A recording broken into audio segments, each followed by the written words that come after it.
Welcome back to Nasdaq Trade Talks. I'm Jill Malandrino, Global Markets Reporter at Nasdaq. We're coming to you live from Inside ETFs in Florida, and joining me for this segment we have Dave LaValle. He is the CEO. We're going to take a look at ETFs and indexing and the innovative use of data research. Dave, it's great to have you back with us.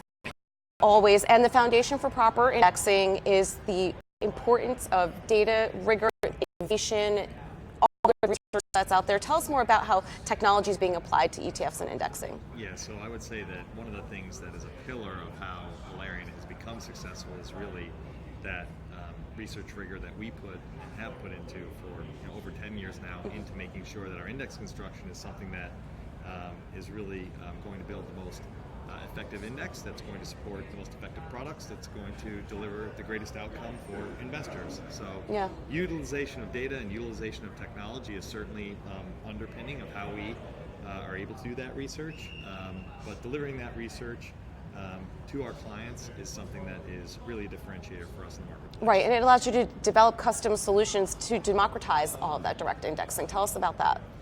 So there's two things that I'll talk about there. First of all, direct indexing we'll put on hold, but for a moment. But the reality of kind of using that data, using that research, and packaging that into content that can be digested by a very broad range of investors. Your self-directed investor, all the way up to the largest and most sophisticated institutional investors in the world. Something that is really important to us and the underpinning of why our product has been successful. Both successful from asset raising, but also successful from liquidity perspective, and the ability for investors to get in and out of our product with ease and with minimal impact.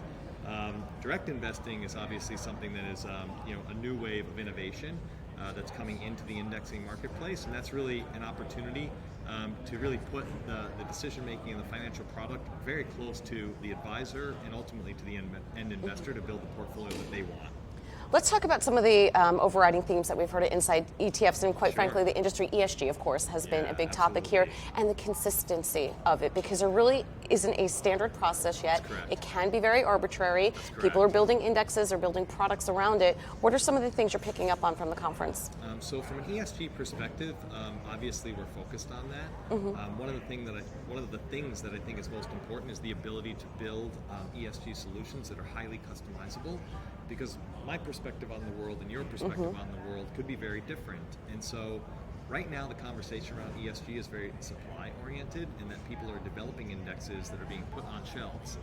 From our perspective, I think building an ESG index, my philosophy of how I see the world, or our philosophy on how we see the world, will ultimately have the potential to alienate a number of investors.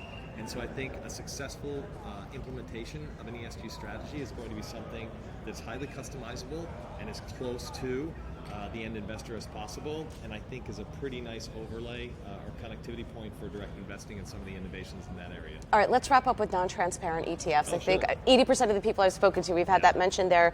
Do you see any unintended consequences from non-transparent? So there's a couple of pieces of regulation that have come into play. Obviously, the approval on the non-transparent or not fully transparent ETF structure, and then obviously also the ETF rule. Both of those approvals are going to ease the ability for asset managers that have never been in the ETF marketplace or the ETF issuer space to have kind of an easy entrance. Do I think there's going to be kind of an adverse impact or other problems, unintended consequences? I don't see that. What I think is going to happen is the fact that it's going to be easier to become an ETF issuer may be misconstrued with it will be easier to become a successful ETF issuer. And so I think there's going to be a tremendous amount of resource and education that will be necessary for these asset managers to really be successful in the marketplace. All right, Dave, great stuff. Thanks for joining us as always. Thank you so much. And thanks for joining me on Trade Talks. I'm Jill Malandrino, Global Markets Reporter at Nasdaq.